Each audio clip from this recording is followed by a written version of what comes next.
एकता में बहुत बल होता है। अगर आपके परिवार के लोग, आपके समाज के लोग और आपके आसपास के लोग में अगर एकता है और आपके आसपास के लोग एकजुट हैं, आपके परिवार के लोग एकजुट हैं, तो आप बड़े से बड़े मुसीबत का भी आसानी से सामना कर सकते हैं और बड़े से बड़े चट्टानों को भी आप अपने आगे झुका सकते हैं। इस कहावत को और इस बात को सही साबित करके दिखाया है गारमेंट इंडस्ट्री के सबसे बड़े ग्रुप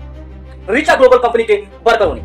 बताया जा रहा है कि रीचा ग्लोबल कंपनी के वर्कर की एक मांग थी कि हरियाणा का जो ग्रेड है कुशल कारीगरों के लिए 13,056 रुपए और अर्ध कुशल कारीगरों के लिए 12,441 रुपए इससे बढ़ाया जाए, क्योंकि इससे घर नहीं चल रहा है, परिवार नहीं चलाया जा रहा है। 12-13 घंटे का मेहनत करने के बाद, दिन भर इतने चिकन चिल्ली के बाद भी घर आसानी से नहीं चलाया जा रहा है। तो अपनी मांगों को लेकर वो आंदोलन का सहारा लिए और धरने पे बैठ गए। लगातार 10 दिन अपनी बातों को लेकर, अपनी मांगों को लेकर वो धरना प्रदर्शन करते रहे और तनख्वाह को लेकर विरोध करते रहे। इस विरोध को देखकर आसपास का जो क्षेत्र है फरीदाबाद और नेवड़ा, आप सभी को पता है कि गारमेंट इंडस्ट्री सबसे ज्यादा कहीं फलता फूलता है तो नेवड़ा है और फरीदाबाद है। वहां के वर्कर की भी आंख खुलती है और उनको लगता है कि ये आंदोलन जो रीचा ग्लोबल कंपनी के वर्कर कर रहे हैं केवल अपने लिए नहीं कर रहे हैं, हमारे लिए कर रहे हैं, हमारे वर्कर समाज के लिए कर रहे हैं। तो इस आंदोलन का, मुहिम का वो हिस्सा बनने लगे और ये आंदोलन इतना बड़ा होने लग गया कि जगह जगह इसका जगह जगह दिखने लग गया। और हरियाणा के फरीदाबाद में भी और नेवड़ा में भी वर्कर धरने पे बैठने लगे, आंदोलन करने लगे, रैलियां करने लगे, जिसको देखकर कि एकता में शक्ति है, एकता में बल है। शासन को भी, प्रशासन को भी और कंपनी के मैनेजमेंट को भी इनके आगे झुकना पड़ा और इसका असर ये रहा कि रीचा ग्लोबल कंपनी क्या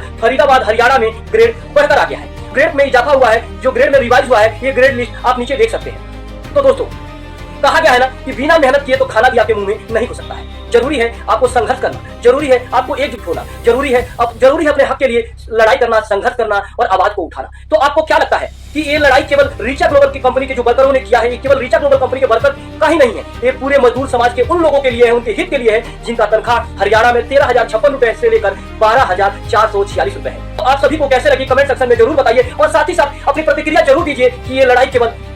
रीचा ग्लोबल कंपनी के वर्कर का ही नहीं, ये लड़ाई उन सभी मजदूरों के लिए है जो दिल्ली एनसीआर में काम करते हैं, जिनका तनख्वाह कम है और जिनके कंपनी में सिंगल ओवर टाइम की प्रक्रिया को चल रही है। तो इस वीडियो को ज्यादा से ज्यादा शेयर कीजिए ताकि मैं उन मजदूरों की आवाज को और मजबूत कर सकूं, उनके हौसलों को बढ़ा सकूं, क्योंकि भाई आप अकेले नहीं हो, आपका भाई, आपका साथी अनिल सिंह बिसेन, आपकी हक की लड़ाई जो आप लड़ रहे हैं, मैं आपके यहाँ शामिल तो नहीं हो सकता, लेकिन आपकी हक की लड़ाई, आपकी हक की आवाज को मैं अपने सोशल मीडिया के प्लेटफॉर्म पे जरूर दिखाऊंगा। आज मुझे देखना है कि जो मजदूर अपने हक की लड़ाई को लड़ रहे हैं, उस हक की आवाज को मैंने उठाने का जो प्रयास किया है, आप सभी कितना सपोर्ट करते हैं, मेरी वीडियो का जो रीच है वो कितने लोगों तक पहुंच सकती है। और मेरी एक चाहत है, मेरा ये जो वीडियो है केवल दिल्ली एनसीआर में ही नहीं, भारत में ये मेरी वीडियो फैलनी चाहिए, ताकि मजदूरों को जो मशीन समझा जाता है वो मशीन ना समझा जाए, मजदूरों को भी तनख्वाह उतना पगार दिया जाए ताकि मजदूर 18 घंटा 14 घंटा की नौकरी करने के बाद अपने परिवार को सही से खुशी से चला सके। वीडियो को इसलिए भी ज्यादा से ज्यादा शेयर कीजिए ताकि मुझे सपोर्ट मिले, क्योंकि मैं यहाँ वायरल नहीं, मैं यहाँ सच को दिखाने के लिए आया हूँ, मैं सच को दिखाता हूँ, मैं सच की आवाज को उठाता हूँ। तो दोस्तों, इस वीडियो में बस इतना ही, मिलता हूँ एक नए वीडियो में और एक नए मुद्दे के साथ। तब तक के लिए जय हिंद, जय भारत।